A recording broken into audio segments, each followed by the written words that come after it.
Oui, je crois que j'ai craqué. Bien vu de Dremel. Avec le nouvel accessoire renvoi d'angle, votre Dremel vous offre encore plus de possibilités. Avec le nouvel accessoire renvoi d'angle, les endroits les plus difficiles sont accessibles. Dremel, la réponse à tout bricolage. Cacahuète. Oh non, perdu. Pétale de maïs. Non. Raté. Cacahuètes, pétales de maïs, petit, gros, moyen. Cosmix, on ne sait jamais sur quoi on va tomber. Simply the Best, le meilleur de la musique d'Europe 2, avec De Palmas, Eagle Eye Cherry, Texas, George Michael. Simply the Best, le meilleur tout simplement.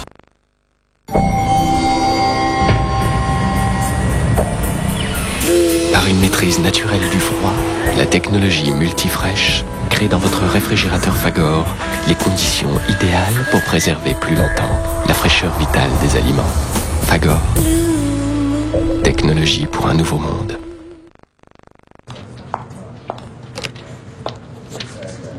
Pourquoi toujours attendre et attendre pour se faire plaisir?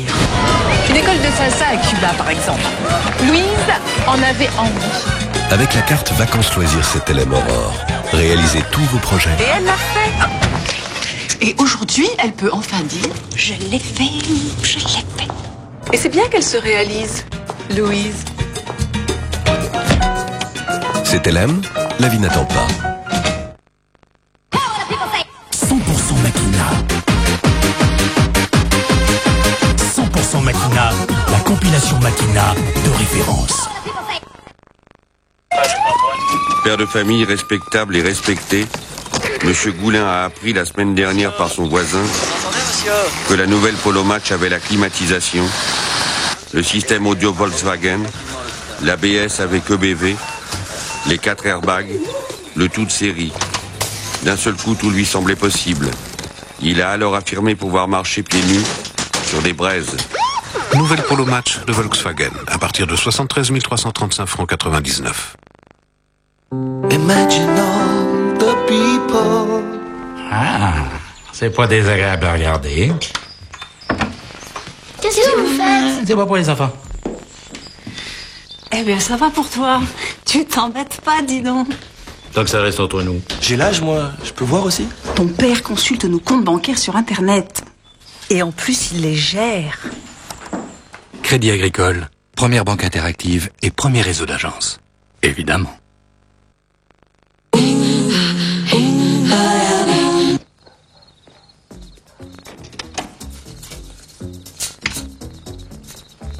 T'es sûr d'avoir de la super glue, Rosewood? Ouais.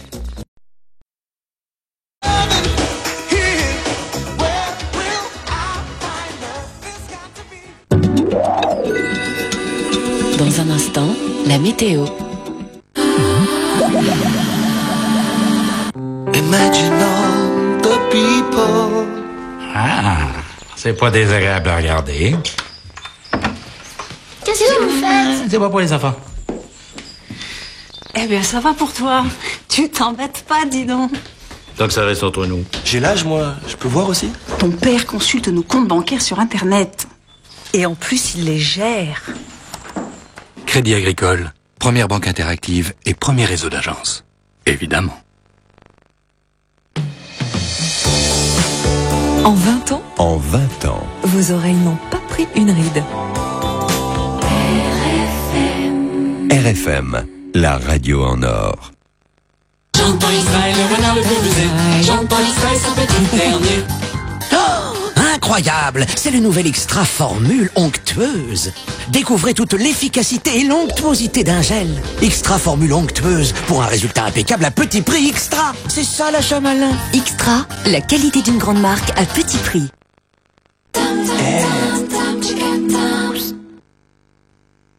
La météo avec le groupe CIC. Parce que le monde bouge.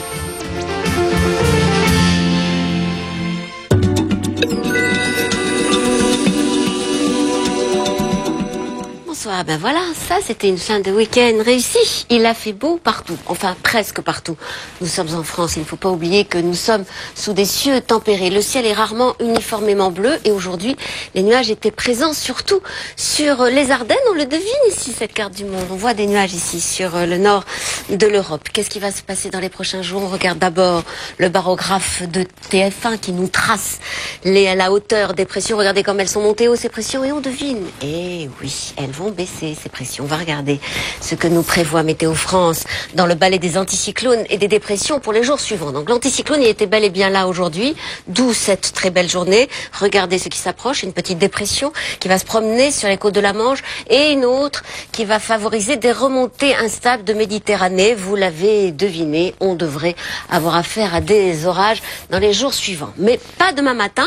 En tout cas, encore une très très belle matinée, avec à peine un léger voile de la Bretagne jusqu'à l'Espagne. Ailleurs, beaucoup de soleil et quelques brouillards, quelques nuages bas, peut-être sur la Picardie ou sur la Champagne ou sur l'Alsace. Mais grand soleil de toute façon. Dans l'après-midi, la journée sera toujours aussi agréable dans le nord et dans l'est, agréable aussi sans doute dans l'ouest, puisqu'il y aura encore beaucoup de soleil. Mais les premiers nuages vont arriver qui pourraient donner une averse, voire déjà un orage sur les Pyrénées en fin d'après-midi. Orage et pluie aussi sans doute sur le Finistère, mais ça ne devrait durer que demain. Quant aux températures à l'avant de cette masse orageuse, vous l'avez deviné, l'air chaud va remonter, on le voit sur ces prévisions de masse d'air. Demain matin, les températures seront en hausse. Il faisait frais ce matin, 0, 1, 2 degrés dans le centre et dans l'est. Demain matin, à peine 4 degrés pour Nancy et pour Reims, mais ça sera quand même plus chaud que ce matin. 7 degrés pour Paris, 12 degrés à La Rochelle et le maximum pour Nice et pour Bastia avec 16 degrés dans l'après-midi. Les températures vont monter, c'est à l'avant de ces orages qu'il fera le plus chaud. 26 degrés à Toulouse, 27 degrés à Nîmes, 27 degrés aussi à Montélimar ou à Grenoble. Des températures qui vont redevenir en fin de saison dans le nord. 22 degrés à Paris, 23 degrés à Strasbourg par exemple. Je vous l'ai dit, les orages vont arriver. Ils vont arriver mardi soir sur les Pyrénées et c'est dans la nuit de mardi à mercredi qu'on attend les orages les plus violents dans toutes les régions du sud. Mercredi matin, on devrait les retrouver, ces orages, sur les Alpes et sur la Corse. Le temps va se calmer nettement dans le sud-ouest avec peut-être encore une averse sur le massif central. Et puis dans la journée, les nuages devraient rester présents presque partout, sauf sur la façade atlantique, sauf près de la Méditerranée. Mais là, le vent du nord soufflera. Les températures ne seront pas très chaudes dans le nord, à peine une moyenne de 19 degrés. Pas très chaudes non plus dans le sud, à peine 21 degrés de moyenne. Des températures qui devraient remonter jeudi, en tout cas dans le sud, puisque le soleil sera de retour. Soleil aussi dans le nord, mais quand même beaucoup de nuages à nouveau sur les côtes de la Manche. Voici le répondeur de Météo France. C'est un nouveau numéro, je vous le rappelle, le 08 92 68 0000 pour tout savoir sur le temps dans chaque ville de France. Vous avez rendez-vous avec Patrick Poivre d'Arvor et si vous voulez, je vous retrouve juste après son journal. À tout à l'heure, bon appétit.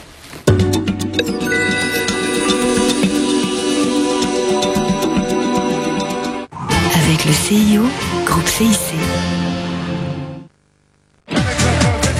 Mercredi, l'argent des vacances dans Combien ça coûte avec Jean-Pierre Pernaut et toute son équipe. C'est pendant les congés que la ministre du Tourisme travaille le plus. Entre loisirs et fonctions, Michel Demessy nous livre les secrets de son budget personnel. Vous en avez rêvé, ça existe en Jamaïque. Des clubs de vacances où l'on peut réaliser tous ses fantasmes. Portrait des gentils organisateurs de soirées qui vont nous faire chanter tout l'été. Jean-Pierre Foucault, Carlos, Sophie Talman et Élodie Gossuin sont les invités de Combien ça coûte. Mercredi en direct à 20h50 sur TF1. Avant de faire votre choix, regardez bien combien ça coûte avec le réseau Occasion du Lyon Peugeot.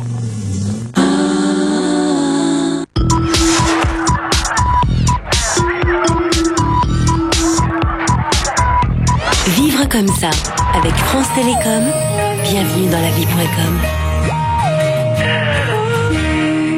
Coucou, pour informer les receveurs de péage sur la vie de leur entreprise. Vous savez ce qu'on a fait sur les autoroutes de France ? On a mis au point un réseau de 126 bornes interactives. Pour tout savoir, il suffit de cliquer sur la borne, c'est tout. Enfin, presque tout, parce que les bornes, elles servent aussi aux automobilistes, pour leur indiquer les embouteillages, l'état du trafic. Comme ça, ils ont fait d'une borne deux coups. Je m'appelle Yann Laroyenne, je suis responsable rédactionnel de l'intranet à ASF. Nous souhaitions développer un média qui s'adresse à tout le monde. Pour cela, nous avons mis au point une borne interactive à écran tactile qui puisse être consultable très facilement. Nos salariés sont répartis sur 200 sites, donc une circulation difficile de l'information. L'intranet a permis de diffuser la même information au même moment sur l'ensemble du site. Nous trouvons de l'information sur les publications de postes, sur les conventions d'entreprise, et puis toute une partie sur le cœur de métier d'ASF, qui est l'exploitation de l'autoroute, avec des informations sur la circulation. Je suis patrouilleur, j'utilise cette borne lors de ma prise de poste pour consulter les conditions de trafic, les conditions météorologiques ainsi que les chantiers en cours sur le tracé. Je sais qu'ici, là où c'est orange, il y a des conditions de trafic qui sont un peu chargées. Tout le monde est gagnant, le salarié est mieux informé et l'automobiliste est mieux renseigné. Vivre comme ça, avec France Télécom, bienvenue dans la vie.com. Pour gagner des millions, vous avez le choix. À 19h, vous jouez seul face à Jean-Pierre Foucault. À 20h50, vous jouez en couple. Seul ou à deux, pour participer, appelez maintenant le 08 97 66 50 50 ou tapez 36 15 TF1.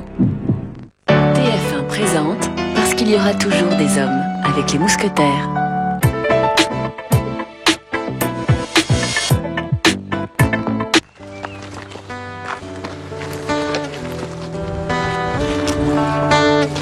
Ça fait à peu près 8 ans qu'on se bat pour refaire cette église. Aujourd'hui, pour la première fois depuis à peu près 100 ans, la cloche va ressonner au village de Doge.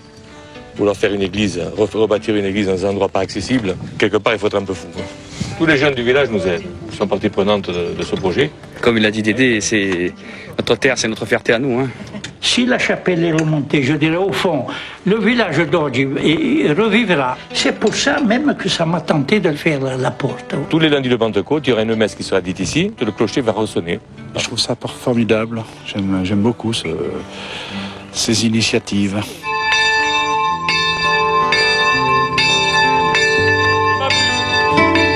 Vous avez maintenant tout le monde est avec nous. Et le résultat est là. Voilà. Aujourd'hui, on n'est pas peu fiers, je vous le dis.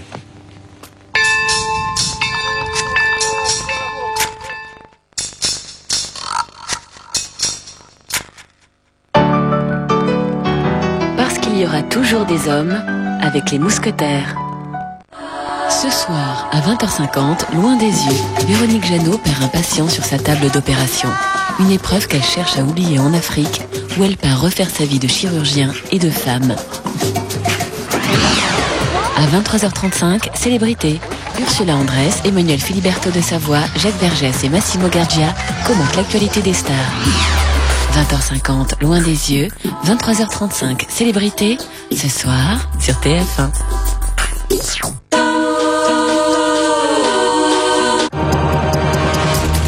Même dans les cas les plus critiques, on a toujours besoin d'un dentifrice parfait.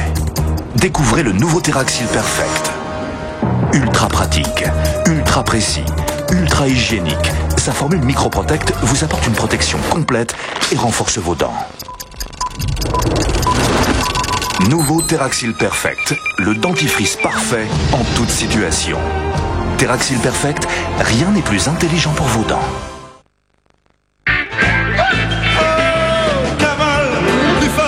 Baume Camol est un médicament réservé à l'adulte.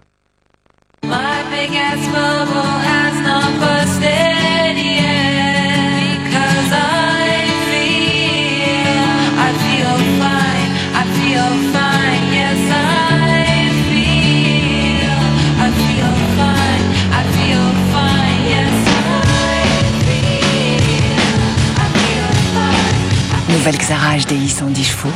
Voyagez dans un monde plus sûr. Vous n'imaginez pas tout ce que Citroën peut faire pour vous.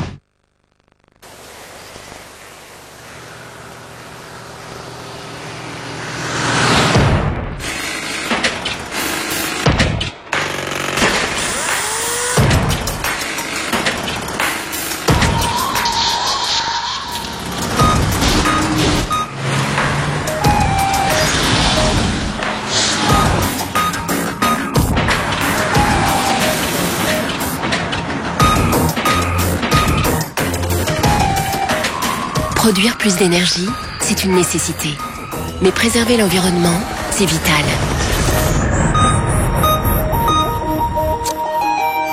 Faire avancer le monde sans faire reculer l'homme, cela s'appelle le développement durable. EDF, donner au monde l'énergie d'être meilleur.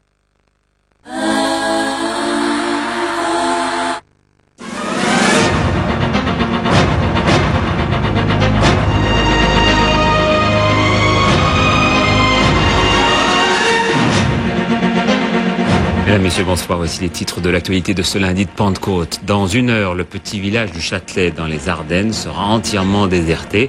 Pendant 9 jours, ces 600 habitants devront attendre ailleurs le désamorçage des 170 tonnes de munitions trouvées enfouies tout près de l'agglomération. C'est mercredi en Conseil des ministres que le gouvernement annoncera son plan de consolidation des emplois jeunes. En 3 ans, ils ont donné du travail à 350 000 personnes dans le secteur public. Les dispositions devraient être reconduites, notamment dans la police et l'enseignement. Pour la première fois de sa carrière, Sébastien Grosjean accède au quart de finale de Roland-Garros. Il a battu Galo Blanco. Fabrice Santoro, en revanche, vient d'être défait à l'instant par un autre Espagnol, Corretra. Mercredi, Grosjean affrontera Agassi, vainqueur également aujourd'hui. La disparition de l'un des derniers monstres sacrés du cinéma américain, Anthony Quinn avait 86 ans et plus de 60 ans de carrière derrière lui. On n'oubliera pas la Strada de Fellini, Viva Zapata, Laurence d'Arabie, Zorba le Grec et bien d'autres grands rôles. Énormément de routes en ce moment sur les routes en ce retour de Pentecôte. On comptait plus de 300 kilomètres de bouchons il y a 1 heure à peine. Mais pas un chat dans le sud des Ardennes, autour de l'agglomération de Châtelet-sur-Retourne. Les 600 habitants n'ont plus qu'1 heure pour faire leur valise. À la fin de ce journal, il ne doit plus y avoir personne dans le village. Car vous le savez, comme à Vimy, il y a 1 mois et demi, l'évacuation a été décidée pour permettre de désamorcer plus de 9000 obus. Reportage de Carole Vénois et Christian Barthès. C'est parti pour 10 jours de vacances forcées. Le moment est émouvant mais aussi joyeux. 39 enfants du primaire partent en classe verte sur une base nautique, une opération tout spécialement organisée pour la circonstance. Je suis contente on va bien s'amuser là-bas. Puis on sera avec les copains et tout. C'est une première fois, puis c'est une maman qui quitte son enfant. C'est vrai que c'est pas... Les enfants sont pris bien en charge. Nous aussi, oui, on est bien logés. Gratuitement, oui, tout à fait. Dans un gîte. Après le départ des petits, des parents dans des voitures pleines à craquer suivent le convoi, on ne sait jamais, pendant que d'autres se disent adieu dans une étonnante bonne humeur. Au revoir, Tata. Salut. Au revoir. Salut, Patrick. Mais ils ont jusqu'à 21h pour quitter les lieux. Liliane est très affairée. C'est l'une des 4 bénévoles qui viendra nourrir les animaux restés sur place. Et alors vous allez venir tous les jours, chaque matin et soir, oui, parce que j'en ai à 3 endroits dans le village. Les volets se ferment. On en oublierait presque l'objet principal de ce grand déménagement. 800 mètres de périmètre de sécurité pour extraire 9000 obus. Opération à risque pour les 50 démineurs. Les obus sont stockés debout. Ils sont fortement désagrégés par le temps. Et ils ne sont plus du tout en sécurité. Un danger qui ne semble pas déranger outre mesure la majorité des habitants de la commune. Ça ne nous gênait pas, hein. Ça fait 90 ans que c'est là, personne ne savait, ça ne gênait pas. Contrairement à Vimy où les obus étaient chimiques et les départs précipités, ici on prend tout son temps et l'on n'oublie pas de pointer à la sortie du village. Là où on va prendre ça plutôt comme des vacances, c'est un peu forcé mais c'est pas grave. Allez, au revoir, bonne journée. Et avec nous en direct maintenant, Gauthier Ribinski pour commenter une évacuation qui apparemment se déroule sans précipitation, Gauthier. Tout à fait. Je ne sais pas si vous pouvez le voir derrière moi, je vais m'écarter un peu, mais en ce moment même, les gendarmes de la compagnie de Rethel sont en train de vérifier que tous les habitants de cette petite commune du Châtelet-sur-Retourne quittent effectivement avant l'heure fatidique la commune. Il s'agit de vérifier simplement que tous ces habitants rendent le badge qui leur a été donné il y a quelques jours afin de s'assurer que plus personne évidemment ne sera à 21h dans ce village. Alors vous le disiez, c'est une évacuation sans encombre, sans histoire, pour une raison très simple, c'est que d'abord elle était prévue depuis longtemps et puis parce qu'il y a des aménagements qui ont été apportés. Jugez plutôt, par exemple, les 39 écoliers de l'école primaire du Châtelet seront admis dans un camp de vacances entre guillemets où la scolarité se poursuivra mais où on les sensibilisera par exemple aux problèmes de l'environnement, l'environnement, problème de la nature, y compris des éducateurs ont été invités par le Conseil général des Ardennes à venir s'occuper des enfants pour les aider à faire leurs devoirs, toutes choses qui d'ordinaire devraient se passer, qui ne sont pas forcément le cas. Alors évidemment,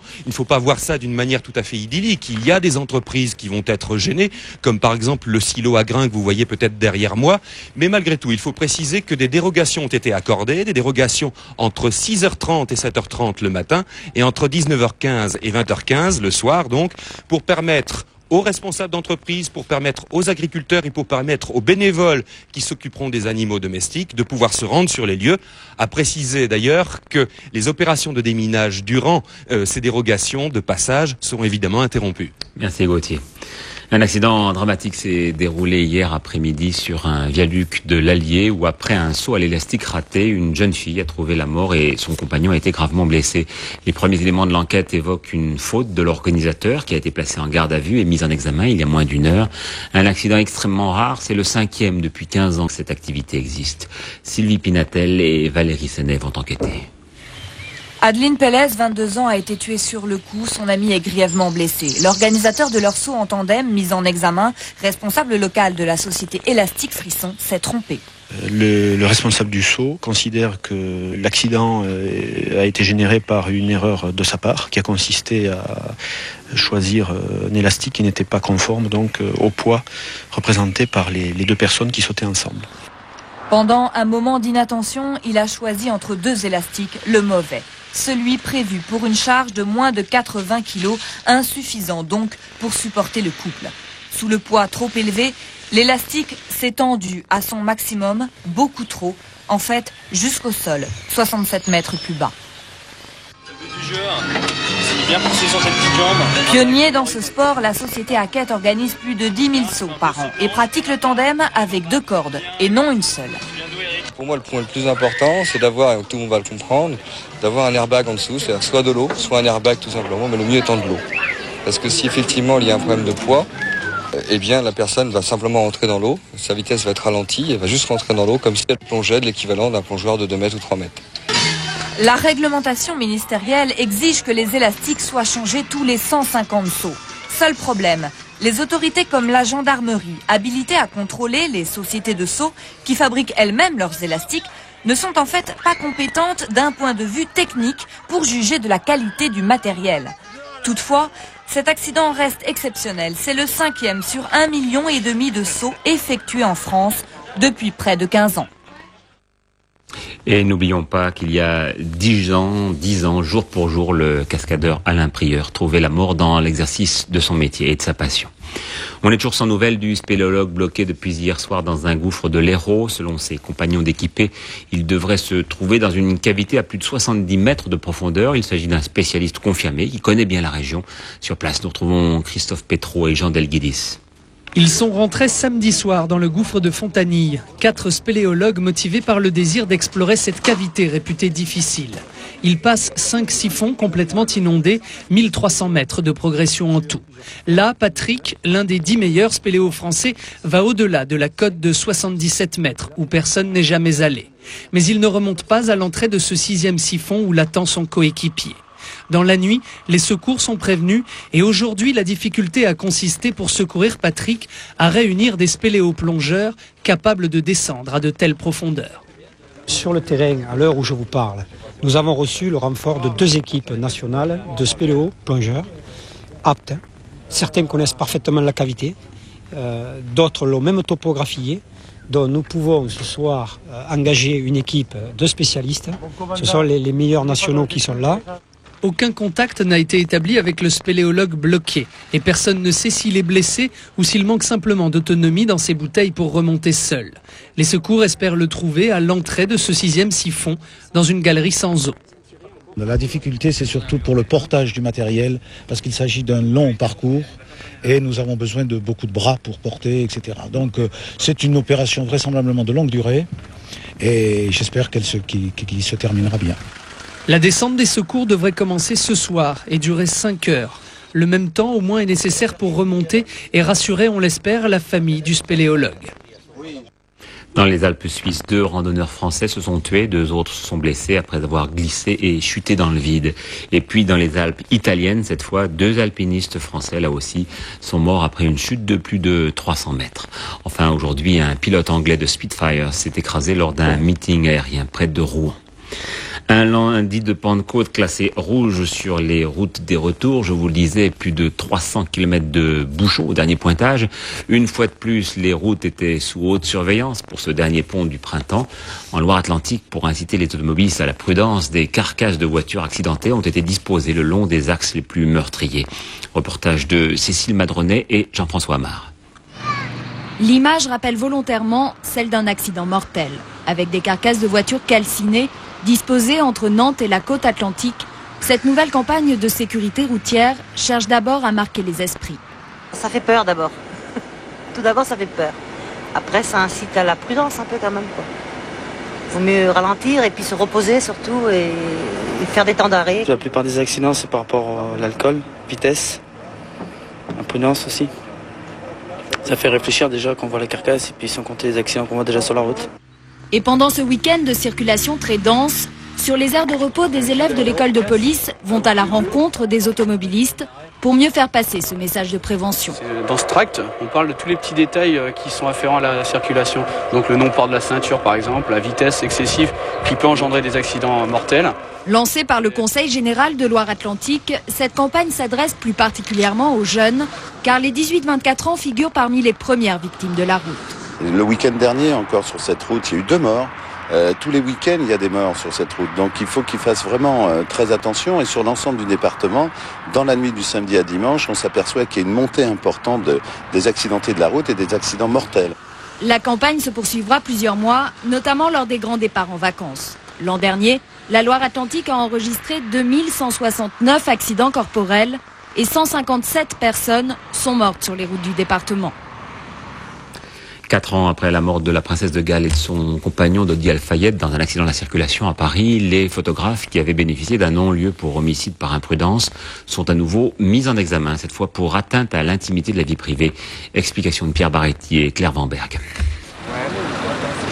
30 août 97, la Mercedes de Dodi Al-Fayed et de sa fiancée, la princesse de Galles, percute le 13e pilier du tunnel de l'Alma. Le chauffeur Henri Paul et Dodi Al-Fayed sont tués sur le coup.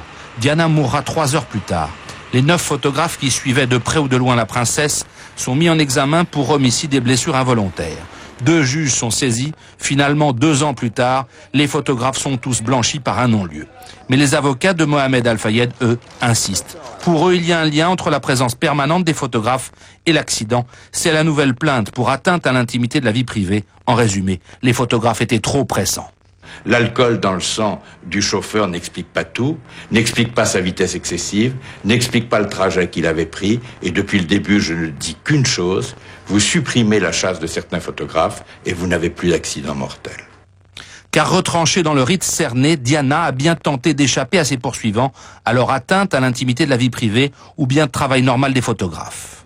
Liberté de la presse, elle a, comme toute liberté, elle a ses limites. Mais à partir du moment où vous avez 2 juges, une chambre d'accusation qui ont décidé qu'il n'y avait aucune faute qui pouvait incomber à ces journalistes, une faute qui soit en rapport avec le décès de ces 2 personnes, je dirais même de ces 3 personnes, je crois que le débat devrait être considéré comme clos. Près de 4 ans après l'accident, Mohamed Al-Fayed attend beaucoup de ce nouveau front judiciaire et du dossier confié au juge Muriel Josier. Les locaux du Canard enchaîné ont été cambriolés dans la nuit de samedi à dimanche, selon le Figaro, qui a révélé ce matin l'information. L'ordinateur d'une journaliste chargée notamment des questions de défense a été volé. Le gouvernement, je vous le disais en titre, présentera mercredi au Conseil des ministres les détails de son plan de consolidation des emplois jeunes. Depuis 3 ans, près de 280 000 postes ont ainsi été créés dans le secteur public et associatif. Le dispositif devrait être prolongé jusqu'en 2008, la priorité étant donnée à l'éducation et à la police. Philippe Morand. Adjoint de sécurité, aide éducateur, animateur sportif ou encore médiateur de quartier, en 4 ans, 276 950 emplois jeunes ont été créés. On les trouve principalement dans des associations, des collectivités locales, dans l'éducation nationale ou encore dans la police. Aujourd'hui, le gouvernement s'attelle à une lourde tâche, trouver un débouché à chaque emploi jeune au terme de son contrat de 5 ans en 2002. Des programmes d'accompagnement, de formation et de reclassement seront proposés aux jeunes. Les concours de la fonction publique seront aménagés, comme c'est déjà le cas pour les adjoints de sécurité qui passent le concours de gardien de la paix. Par ailleurs, pour les jeunes chômeurs, le gouvernement a également décidé, après de longs arbitrages, de reconduire le dispositif jusqu'en 2005, voire 2008, dans la police ou l'éducation nationale, avec notamment les aides éducateurs qui seront mieux formés. Jusqu'à présent, le dispositif avait un coût très élevé, 95 000 francs par an et par emploi jeune, soit en 2001 plus de 24 milliards de francs à la charge de l'État.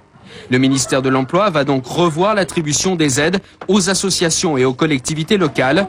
Ce sera au cas par cas selon l'utilité de l'emploi. Les aides seront revues à la baisse, voire carrément supprimées. Tout à l'heure, fin de la fête annuelle de lutte ouvrière, Arlette Laguillet a répondu avec humour au député socialiste Jean-Christophe Cambadélis qu'elle préférait Krivine à U et U à Jospin. Et toujours à propos de trotskisme, le site internet du Nouvel Observateur évoque à son tour le témoignage de l'un des fondateurs de l'OCI, Boris Frankel, qui affirme avoir été le professeur de trotskisme de Lionel Jospin, ce que le Premier ministre a toujours nié. La France, mauvais élève de l'Europe en matière d'environnement. Voilà ce que révèle le baromètre de la Commission européenne. En cause notamment les nitrates. Même si des mesures drastiques étaient prises dès aujourd'hui, il faudrait 10 ans pour assainir les cours d'eau. C'est ce qu'ont observé les chercheurs sur une petite rivière du Morbihan. Reportage de Marie-Claude Slick et Michel Nogaret. Le bassin versant de Kervédinézin dans le Morbihan est représentatif en Bretagne. Un sol de schiste, des élevages intensifs de porcins et des cultures de maïs et de blé. Le lisier de ces élevages, en fait les déjections animales, est répandu sur les cultures. L'azote qu'il contient est un fertilisant naturel. Mais trop de lisier est déversé et ce que les plantes ne peuvent absorber se transforme en nitrate qui migre vers les nappes, puis vers la rivière. L'INRA, en collaboration avec le CNRS, étudie ce bassin versant depuis 4 ans. Des capteurs d'eau ont été installés en différents endroits et tous les 15 jours, des prélèvements sont effectués. L'eau révèle une forte concentration en nitrate avec des pointes jusqu'à 150 mg par litre alors que la norme d'eau potable est de 50 mg. Les chercheurs ont étudié le ruissellement de l'eau pour connaître les temps de transfert des nitrates dans la rivière. À partir du moment où une goutte d'eau tombe sur le sol, elle va mettre 5 à 10 ans avant de ressortir dans la rivière. Donc cela nous donne une idée sur la vitesse avec laquelle on aura une réponse si on met en pratique des cultures non polluantes ou des pratiques non polluantes. Sur les terrains proches de la rivière, l'eau infiltrée ruisselle assez rapidement car les nappes phréatiques affleurent le sol. Mais plus on monte sur le terrain, plus l'eau s'enfonce profondément dans le sol, puis dans la nappe pour rejoindre ensuite la rivière. Même si des mesures draconiennes étaient prises aujourd'hui, il faudrait encore jusqu'à 5 voire 10 ans pour que l'eau de la rivière redevienne pure. Les résultats de cette étude viennent à point alors que la ministre de l'Environnement doit prochainement présenter un projet de loi sur l'eau. À l'étranger maintenant, chacun retient son souffle après l'ultimatum lancé par Israël à Yasser Arafat pour qu'il applique rigoureusement le cessez-le-feu. Le président palestinien a rencontré aujourd'hui les représentants des 13 mouvements qui appellent à poursuivre la intifada. Et sur le terrain, la violence a notablement diminué aujourd'hui à Gaza et en Cisjordanie où nous retrouvons Michel Scott et Olivier Calmet. 3 jours après l'attentat de Tel Aviv, la tension reste très vive sur tous les points de contact de la bande de Gaza. Sur la ligne de front, les forces palestiniennes sont les premières à avoir reçu des consignes strictes de l'autorité de Yasser Arafat. Policiers et gardes frontières s'attendent à tout moment à des représailles musclées de la part d'Israël. On nous a donné l'ordre de nous disperser, mais les informations qui nous parviennent indiquent que les Israéliens peuvent même frapper les cibles mobiles comme nous. Voyez, ils sont en train de mettre en place un poste avancé pour nous tirer dessus. Dispersion et mobilité donc pour les forces de l'ordre officielles, à l'image des postes de police qui ont été évacués depuis ce week-end. À Gaza, chacun vit dans l'attente d'une attaque militaire qui, pour une fois, malgré la cruauté de l'attentat du Hamas, tarde à venir. Le Hamas, justement, ne s'y fie pas. Ce local de l'organisation islamiste a été vidé de ses meubles et déserté. Il représente une cible parmi beaucoup d'autres. Quant aux voisins, certains ont fait leur bagage, d'autres restent malgré le risque. Ce local est vide. À quoi ça leur sert de tirer dessus? En plus, il y a des gens qui vivent ici. Ça réglerait pas le problème. En attendant, le bouclage complet des territoires continue et ce soir, plus une goutte d'essence n'est disponible à Gaza. L'ultimatum envoyé par les Israéliens et Yasser Arafat lui intimant l'ordre de sévir contre les éléments palestiniens extrémistes n'a pas été respecté, même si le cessez-le-feu, lui, tient tant bien que mal. En fait, à l'heure qu'il est, personne ne sait vraiment quelle sera la réponse du gouvernement d'Ariel Sharon à la tuerie de vendredi. Et puis dans ce climat d'hostilité plus que palpable, ce geste de la famille d'un Palestinien tué par balle il y a 3 jours, qui a accepté un don d'organes pour sauver des vies humaines, en l'occurrence 4 Israéliens et un enfant palestinien. En Kabylie, près de 5000 femmes ont manifesté aujourd'hui à Béjaïa pour protester contre la répression du pouvoir central d'Alger. Enfin, l'Irak va suspendre ses exportations de pétrole pour 1 mois. Voilà ce que vient d'annoncer à l'instant Bagdad. Au Népal, la succession royale se fait dans la douleur et le sang. Au moins 2 morts lors des violentes manifestations qui ont accueilli le couronnement du frère du roi, assassiné vendredi. Le nouveau souverain, bien moins populaire que son prédécesseur, est soupçonné de vouloir rétablir une monarchie absolue. Corinne Lalo. Le nouveau roi du Népal a été couronné aujourd'hui à Katmandou. C'est le frère du monarque assassiné vendredi avec toute sa famille dans des circonstances encore confuses. Le nouveau souverain n'est guère populaire et il n'a pas éclairci la situation en donnant une nouvelle version du massacre. Il serait dû, selon lui, à un accident bizarre d'une arme automatique qui aurait explosé toute seule. Cette version n'a guère convaincu les Népalais qui ont manifesté leur attachement à l'ancien roi en descendant dans la rue le crâne rasé en signe de deuil. La première version du massacre ne les avait pas davantage convaincus. Vendredi, le ministre de l'Intérieur avait attribué le carnage au prince héritier Dipendra, qui, sur un coup de folie, aurait tué toute sa famille parce que celle-ci se serait opposée à son mariage avec une jeune femme à moitié indienne. Le prince aurait ensuite retourné son arme contre lui-même. Enfin, pour les rebelles maoïstes qui mènent une guérilla communiste dans l'ouest du Népal, le massacre du palais serait le fruit d'une conspiration politique. Aux Philippines, les rebelles d'Abu Sayyaf ont disparu dans la jungle de l'île de Basilan avec la 60aine d'otages qu'ils détiennent. Et puis, dans la région, n'oublions pas le tragique anniversaire du massacre de la place Tiananmen à Pékin. C'était il y a 12 ans, jour pour jour. De l'autre côté de l'océan Pacifique, au Pérou, le candidat centriste Alessandro Toledo remporte une large victoire au second tour de l'élection présidentielle. Le principal artisan de la chute du président Fujimori, réfugié au Japon, s'est engagé à rétablir la démocratie. Il devra également relancer l'économie. Là-bas, 25 millions de personnes sont touchées par le chômage et la pauvreté. En ce lundi de Pentecôte, de nombreuses célébrations ont illustré la descente de l'Esprit Saint sur les apôtres. En Italie notamment, il est représenté par une colombe en bois ou en métal, mais aussi parfois par une colombe vivante, ce qui provoque chaque année la réprobation des associations de protection des animaux. Reportage décalé de Maurice Olivari et Glenn Nivonnet. Celle-là de colombe, pas de problème.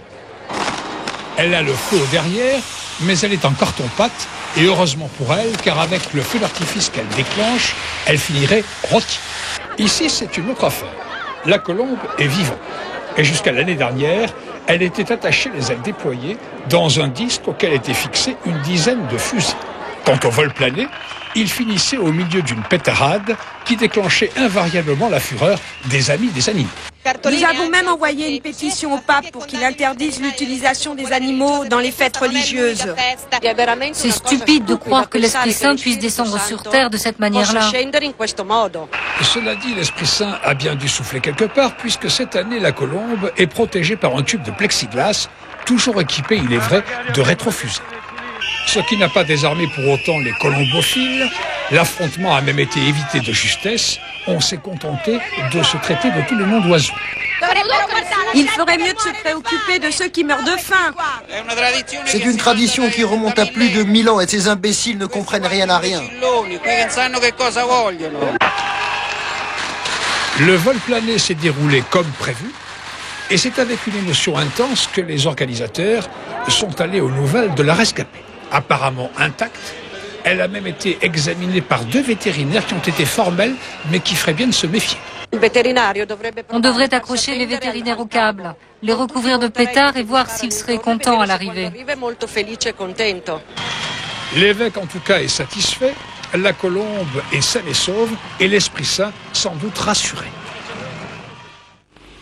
En Italie, toujours un sommet des Alpes, le Grand Zébru a perdu sa crête. Le gigantesque éperon glaciaire qui faisait le charme et la difficulté de sa face nord s'est écroulé sous son propre poids la nuit dernière. Cela fait évidemment des milliers de tonnes et cela arrive, paraît-il, tous les 100 à 150 ans. Le centre de la Grèce en proie aux flammes. L'incendie a éclaté dans une station balnéaire à 60 km d'Athènes. Il a ravagé plusieurs résidences d'été ainsi que des cultures. 3 villages ont dû être évacués. Plus de 100 pompiers, 300 soldats, 40 véhicules ainsi que des avions-citernes. Des avions-citernes, en effet, luttent actuellement contre le feu. Notre page santé avec le congrès de Vienne sur l'obésité qui touche 250 millions de personnes à travers le monde et particulièrement aux États-Unis. Le maire de l'une des plus grandes villes américaines, Philadelphie, a décidé de mettre sa ville au régime. Ses administrés ont pour mission de perdre 76 tonnes en 76 jours. Reportage d'Ulysse Gosset et Bruce Frankel. Ce sont les futurs chefs de l'école de cuisine de Philadelphie qui ont vraiment lancé la campagne du maire en dansant devant les caméras de télévision comme celle de TF1 pour bien prouver que l'on peut arriver à maigrir tout en mangeant de bons petits plats et tout en s'amusant. Je me suis engagé parce que je pesais 230 kilos et que je n'en pèse plus que 102. Je voulais montrer aux gens que l'on pouvait perdre du poids en combinant deux choses, bien se nourrir et faire de l'exercice. Philadelphie, 1,5 million d'habitants, a été désignée l'an dernier ville la plus grasse des États-Unis. Vexant pour le maire qui a décidé de demander à ses administrés d'essayer de perdre 1 à 2 kilos en 2 mois et demi. 76 tonnes en 76 jours. Il a fait installer partout des balances. Et il demande à tous de faire du sport, de boire de l'eau, même si tout le monde n'est pas forcément candidat au régime. Si vous vous sentez bien, peu importe votre poids. Mais si vous vous regardez dans la glace et que ça ne va pas, alors il faut faire quelque chose. 25% des habitants de Philadelphie sont obèses. 10% font du diabète, remarque le maire. Cela coûte des millions de dollars en dépenses de santé. Il fallait donc réagir. Chaque fois que quelqu'un perd du poids ou décide de faire de l'exercice, comme on le souhaite, cela se traduit in fine par des économies avantageuses pour les contribuables. Hélas, pour l'instant, seulement 30 000 personnes se sont engagées à maigrir. Le maire a dû prolonger sa campagne jusqu'en juillet. Sa bonne idée intéresse mais ne prend pas vraiment. Difficile de faire évoluer les mentalités, surtout à Philadelphie, où l'on vient de toute l'Amérique pour déguster la spécialité locale, les steaks au fromage. Et les amateurs n'ont pas l'intention pour l'instant de sacrifier leur plaisir, quel que soit leur poids. Oui, 240 tout à l'heure, c'était en livres, pas en kilos. Toujours en matière de santé, en France, un rapport parlementaire met en garde contre les dangers des métaux lourds, à la fois pour l'environnement et l'organisme.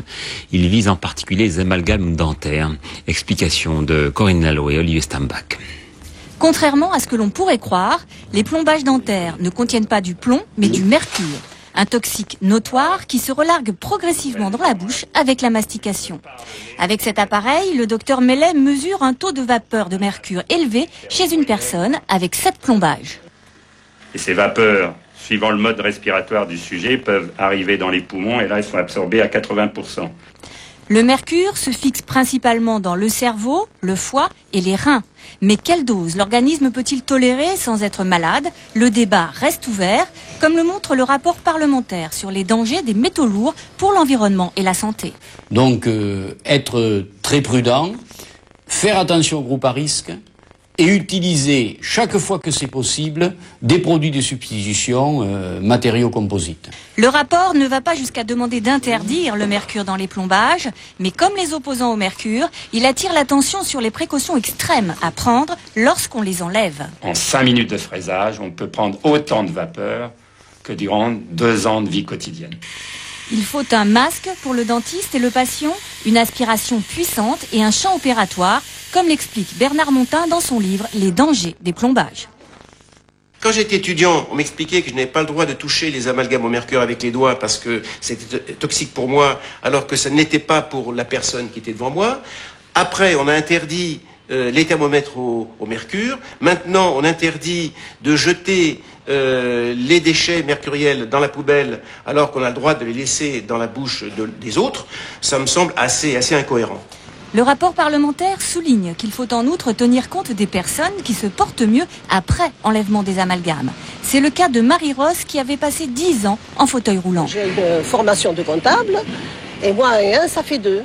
Et moi je ne suis pas scientifique, mais moi je vois ce que j'ai vécu, que j'ai tout fait, que j'ai consulté un tas de médecins, qu'on a fait de tout, et que le fait d'avoir enlevé tous mes amalgames et tout ça, toutes mes couronnes, d'avoir enlevé tout ça, ma vie a commencé à basculer dans le bon sens, quoi. À 70 ans, je revis. Marie-Rose fait partie de l'association Non au mercure dentaire. Elle espère ainsi attirer l'attention des pouvoirs publics. À Roland-Garros aujourd'hui, soleil pour Grosjean, ombre pour Santoro. Sébastien Grosjean affrontera en effet André Agassi après-demain en quart de finale à Roland-Garros. Autre qualifié, l'Espagnol Corretra, qui a donc battu Santoro. L'Australien Hewitt, qui a écopé de $1000 d'amende pour injure à l'arbitre. Et puis le Suisse Federer, Denis Brognard. Souvent, Sébastien Grosjean intériorise sa joie par pudeur et timidité, mais cet après-midi, il l'a partagé avec le public de Roland-Garros. Face à Galo Blanco, un Espagnol tenace et très à l'aise sur terre battue, Grosjean a joué un match d'une grande qualité, commettant peu de fautes et accumulant les points gagnants. Cette rencontre reflète le début de saison réussi de ce Marseillais passionné de football qui a beaucoup progressé physiquement et techniquement. Il fait aujourd'hui partie des 10 meilleurs joueurs du monde au classement. Solide au service, efficace en fond de cours, Sébastien Grosjean n'a jamais été inquiété. Il s'impose facilement dans cette rencontre. Pour la première fois de sa carrière, il atteint les quarts de finale à Roland-Garros, quelques mois seulement après avoir perdu en demi-finale des internationaux d'Australie, un tournoi qui lui avait servi à l'époque de révélateur de son talent et de son potentiel. Mais je suis vraiment très content de ce match, de l'intensité que j'ai mis du début jusqu'à la fin. Bien concentré, parce que par moments c'était difficile, surtout dans le second set, et vraiment satisfait de cette victoire. Sébastien Grosjean, dernier Français encore qualifié, puisque Fabrice Santoro a été battu il y a quelques minutes par Correggia. Mercredi en quart de finale, Grosjean affrontera André Agassi, vainqueur aujourd'hui en 5-7 de l'Argentin Scolari. La récupération physique sera l'une des clés du match. Quant aux footballeurs français, 3 ans après leur victoire en Coupe du Monde, ils retrouveront le Brésil en demi-finale de la Coupe des Confédérations jeudi à l'heure du déjeuner en Corée du Sud. L'heure du déjeuner sera pour les Français. Les Brésiliens ont en effet dû se contenter du match nul face au Japon ce matin. Score final 0-0. Je vous annonçais tout à l'heure la mort d'Anthony Quinn, l'un des derniers monstres sacrés d'Hollywood, mi-mexicain, mi-irlandais. L'acteur avait obtenu 2 Oscars pour Viva Zapata et pour La vie passionnée de Vincent Van Gogh. Il s'est éteint à l'âge de 86 ans après une superbe carrière qui s'est déroulée sur 6 décennies. Jean Chubillot. Rieur, fougueux, fraternel et toujours simple, c'est comme cela que le public aimait Anthony Quinn, à l'image ici de Zorba le Grec.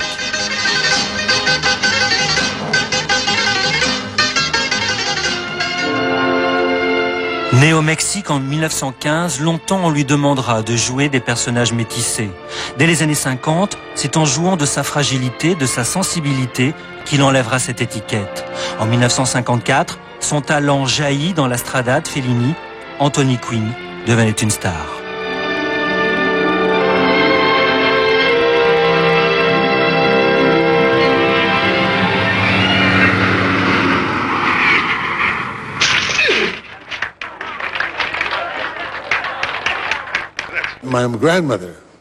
Quand j'étais petit, ma grand-mère me disait « Plus tard, tu seras sur l'écran, tu feras du cinéma ».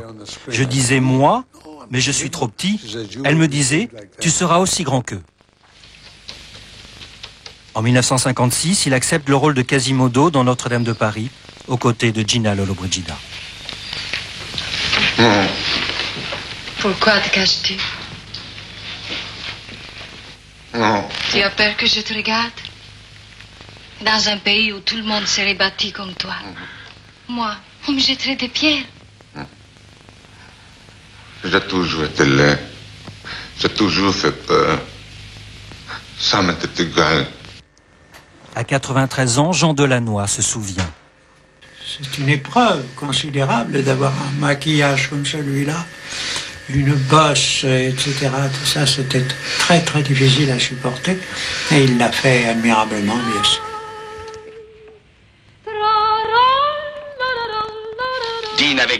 Anthony Quinn choisissait finement des rôles imposants, comme ici dans Laurence d'Arabie. C'est pour mon plaisir que vous dînerez avec moi à Wadi-Rum. Des rôles qui l'ont imposé dans le monde entier, qui lui ont valu le titre de monstre sacré et lui ont rapporté 2 Oscars. Anthony Quinn avait 13 enfants. S'il s'est éteint à l'âge de 86 ans, il n'a pas fini de nous faire rêver.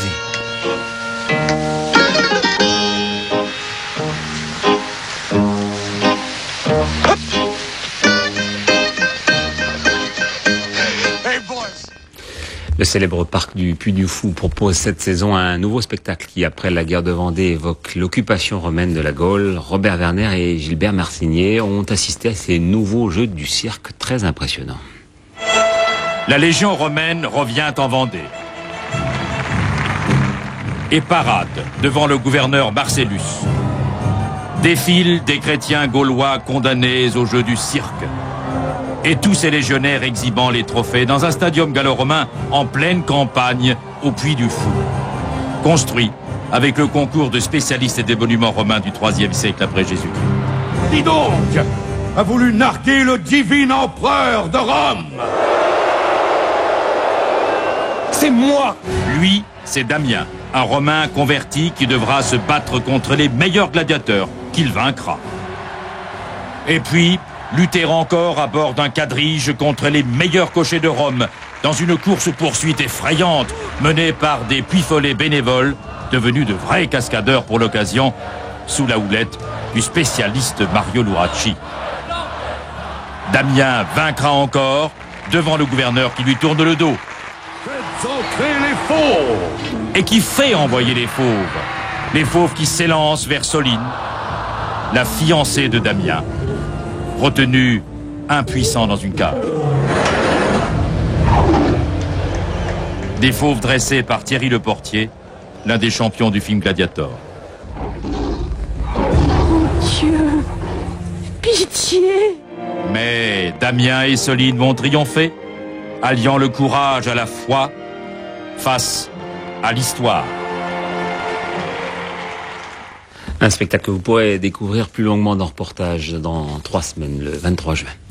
Voilà, c'est la fin de ce journal. Dans un instant, la météo de Catherine Laborde, suivie de Loin des yeux avec Véronique Jeannot. Excellente soirée à tous. À demain. L'info continue sur tf1.fr.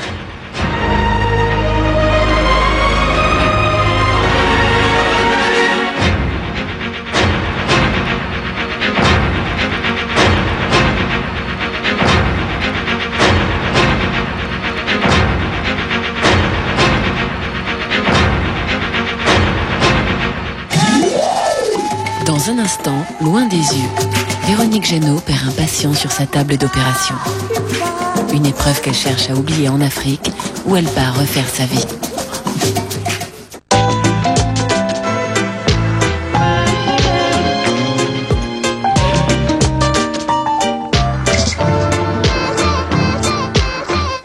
L'appartement est une juxtaposition de pièces volontairement différentes.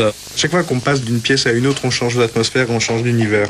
Elles correspondent chaque fois à des humeurs différentes et à des envies différentes. La cohérence se fait par cette juxtaposition de couleurs que l'on voit et cette perspective en fait. C'est la première couleur qui forme un cadre et qui annonce la pièce suivante. Le salon est traité volontairement comme un cabinet de curiosité. L'opulence est une donnée importante dans le salon, c'est-à-dire qu'en fait le salon avec moitié moins d'objets serait moins intéressant. La pièce la plus théâtralisée de l'appartement est certainement la chambre. Tout est axé en fonction de cet œil de bœuf qui est la pièce maîtresse. Chaque pièce raconte une histoire et est une histoire en soi. Mais c'est d'abord se faire plaisir et dans la décoration absolument tout est permis. Les envies prennent vie du côté de chez vous avec les magasins Leroy Merlin.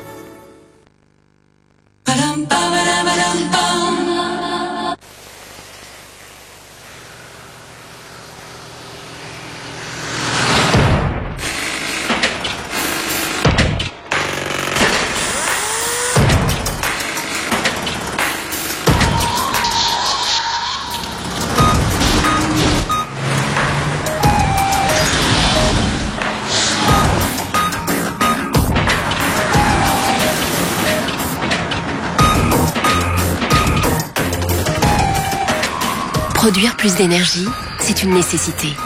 Mais préserver l'environnement, c'est vital.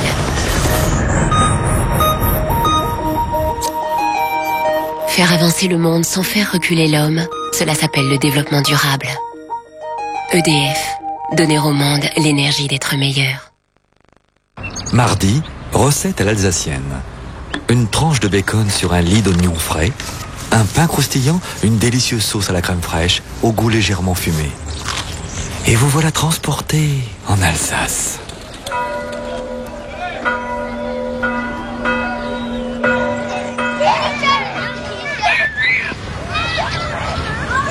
Chez McDonald's, la recette à l'alsacienne, c'est une touche d'Alsace dans votre hamburger. Et c'est mardi.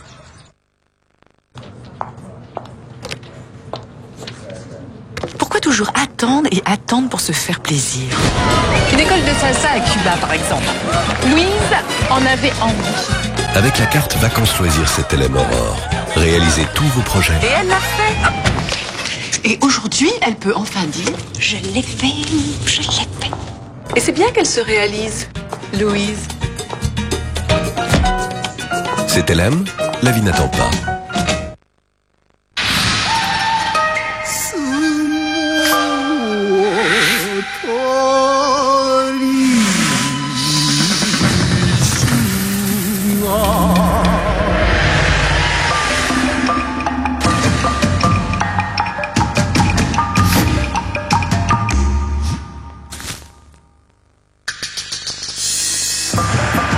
Nouvelle Peugeot 307, agit directement sur la confiance.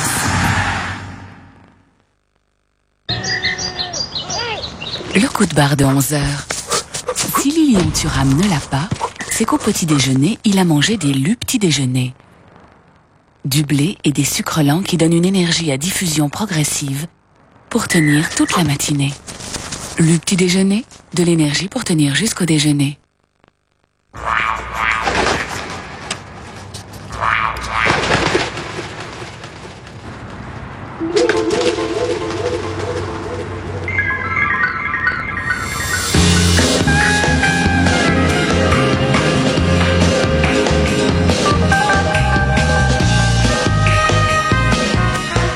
Envoyer un message, le meilleur moyen restera toujours la poste.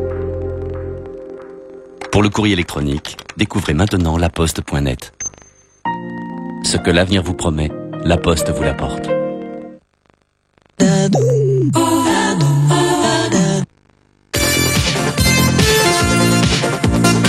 Les chevaux et les courses, vous le savez, c'est ma grande passion. Tiercé Magazine, avec Omar Sharif, la passion de gagner. Les courses avec le journal Tiercé Magazine. Tao Te King, le Marseillais, et derrière lui le gris presque blanc Homeland qui vient de Pau sont les deux seuls sudistes du lot. Entre eux, le favori Roger sera le premier à déposer les armes. Derrière, l'écart se creuse et il n'est désormais plus question que de la 3e place. Pendant ce temps, Homeland passe la vitesse supérieure et Tao Te King doit se résoudre à un accessite qui en surprend plus d'un. Eyes Wide Open, Kazakh Blanche, garde les yeux ouverts sur la 3e place devant Victory Sovereign et Blocus qui finit en bolide à l'extérieur. 74e tiercé pour la cravache d'or Olivier Pellier. Et pourtant, les rapports sont loin d'être négligeables, avec un quintet qui titille le 1,5 million pour la combinaison 2, 3, 5, 4, 18. Le quartet dépasse 33 000 francs dans l'ordre et 2 000 dans le désordre. Le tiercé paye 4 731 francs et le 2 sur 4, 186.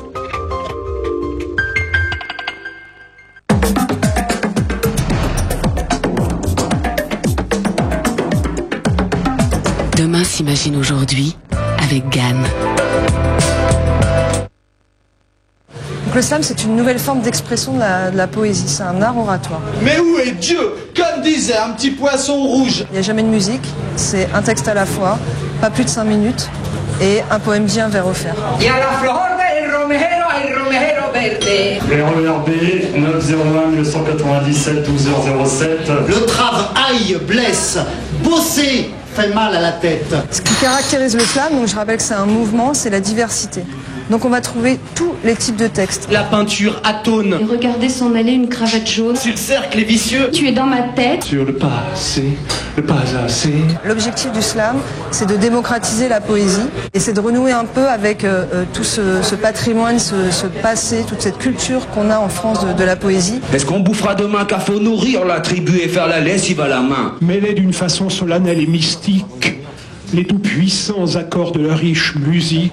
Qu'on soit une star ou qu'on soit inconnu, on a autant de place que les autres, c'est-à-dire pas plus de 5 minutes et un poème à la fois. Demain s'imagine aujourd'hui avec Gann. Gann, c'est avec l'esprit libre qu'on avance.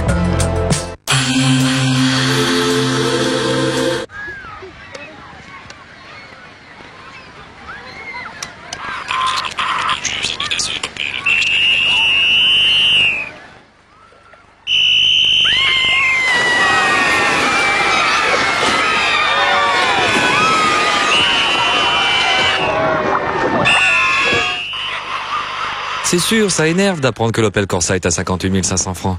Et dire que vous auriez pu partir en vacances avec.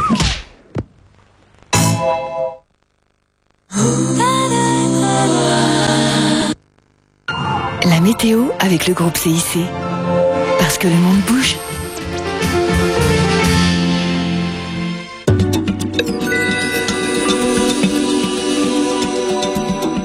Bonsoir, il a fait beau aujourd'hui, n'est-ce pas? C'était agréable pour un lundi de Pentecôte. Si vous reprenez le travail demain, sachez qu'il fera aussi beau demain, mais en fin de journée, ça va se gâter parce que les hautes pressions vont partir peu à peu et vont laisser la place sur la Bretagne à quelques nuages venus de l'Atlantique et dans le sud-ouest à des nuages venus d'Espagne. Demain matin, donc, très belle matinée, quelques brouillards sur le nord, un léger voile sur l'ouest, mais le temps sera très agréable partout. Dans l'après-midi, ces nuages élevés vont se transformer en cumulus, qui pourrait donner une averse par-ci par-là, et déjà en fin d'après-midi, un orage sur les Pyrénées. Orage et averse aussi sur le Finistère, mais ça ne devrait pas durer. En revanche, ces orages sur les Pyrénées vont peu à peu gagner le sud-est. Quant aux températures, demain matin, elles seront légèrement plus élevées que ce matin, mais quand même à peine 4 degrés pour Nancy ou pour Reims, 7 degrés à Paris, 12 degrés à La Rochelle, et le maximum pour Nice et pour Bastia. Dans l'après-midi, enfin, des températures de saison dans le nord. 22 degrés à Paris, 23 degrés à Strasbourg. Le maximum pour le sud-est toujours. Donc ces orages qui vont arriver mardi soir sur les Pyrénées vont traverser la France dans la nuit de mardi à mercredi et surtout les régions du sud. Attention, ils pourraient être localement violents. On devrait les retrouver au lever du jour d'ailleurs sur les Alpes et sur la Corse. Derrière, les nuages resteront extrêmement nombreux, sauf sur la façade atlantique et près du golfe du Lion. Mais attention, le vent y soufflera. Les températures seront un peu basses. Jeudi, elles devraient légèrement remonter dans le sud, c'est que le soleil va revenir dans le sud. En revanche, les nuages resteront nombreux sur les côtes de la Manche et il y aura encore quelques cumulus au nord de la Seine. Demain, s'il vous plaît, vous fêterez les Igor. Je vous souhaite une très bonne soirée. À demain.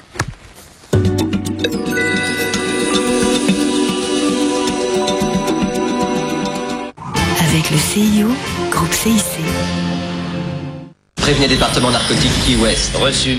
Un gros bonnet de la drogue vient de s'évader. Vous savez qui est ce type? Bond. James Bond. Je vous démissionne sur le champ. Je vous retire votre permis de tuer. Vous n'avez aucune chance de l'abattre. Pour avoir le permis de tuer, un seul code, 007. Demain à 20h50 sur TF1. Partagez toute l'émotion du ciné-mardi avec Orange. Orange.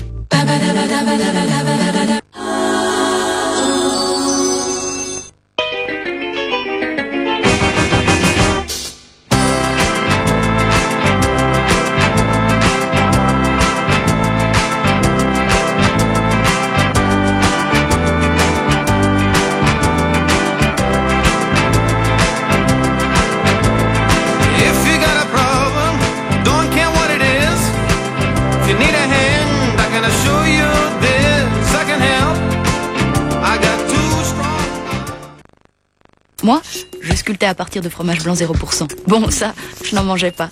Et j'ai découvert le nouveau fondant au fromage blanc de Taïfi. Si fondant que là, je le mange. Fondant au fromage blanc, fondé de plaisir, c'est un taille fine. Charlie et ses drôles de dames. Bonjour les filles. Dans le DVD, ces interactivités, je vous trouve superbe. Charlie et ses drôles de dames. Plus fort que le film. Le DVD. Merci Charlie. Pourquoi boire Actimel chaque jour ? À chaque instant, notre corps est soumis à des petites agressions extérieures et il doit se défendre. Actimel contient plus de 10 milliards de L-caséidanone, un ferment lactique unique qui aide à renforcer naturellement notre corps.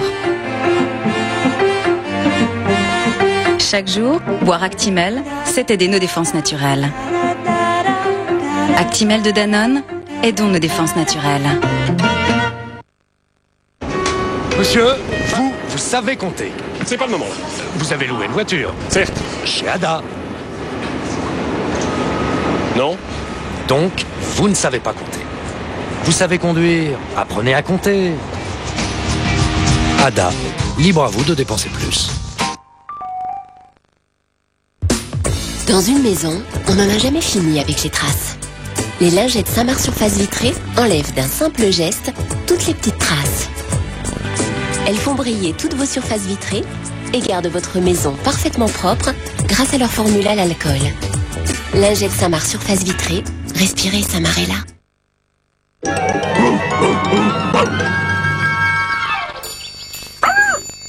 S'il y a quelque chose d'extra chez ce chat, c'est peut-être parce qu'il y a un extra de levure dans Kit Kat. Kit Kat, pour les chats qui ont du chien.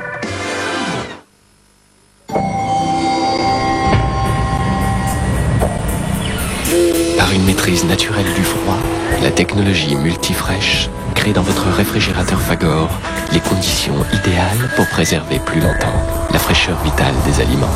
Fagor. Technologie pour un nouveau monde. Bridel, Bridel, je suis restée Bridel. On a bien mis là. Il est peut-être dans le coffre. Ah, il est là. Le camembert d'Émile Bridel. Il a tant de goût. Il est si crémeux qu'on l'oublie pas. Émile, merci pour ces bons moments-là. Bridel, Bridel. Les problèmes de freinage sont la première raison d'échec au contrôle technique. Êtes-vous sûr de l'état de vos freins? Avant chaque intervention de freinage, Midas vous offre un bilan frein approfondi. Et en ce moment, bénéficiez de 25% de remise sur les plaquettes de frein. Midas, demandez-nous la perfection. Je m'offrirais bien des cheveux. J'ai tellement envie d'aller en Inde. Un lit qui se redresse pour regarder la télé. Aider les petits à s'installer. Oh, un jacuzzi. Il est vraiment temps de changer cette chaudière. Un ordinateur pour faire les courses sur le web. Mon labrador, je vais l'appeler Théo. Ce serait bien un tandem. Parce que les temps changent, le crédit change. Sofinco, construisons vos rêves. Vous êtes sûr que votre peau est parfaitement nettoyée? Nouveau Deep Clean démaquillant agit d'abord en profondeur en nettoyant les pores, puis démaquille en douceur tout type de maquillage. Nouveau Deep Clean démaquillant de Neutrogena. Une sensation intense de propreté. C'est quoi un dentifrice intégral? Un dentifrice qui ferait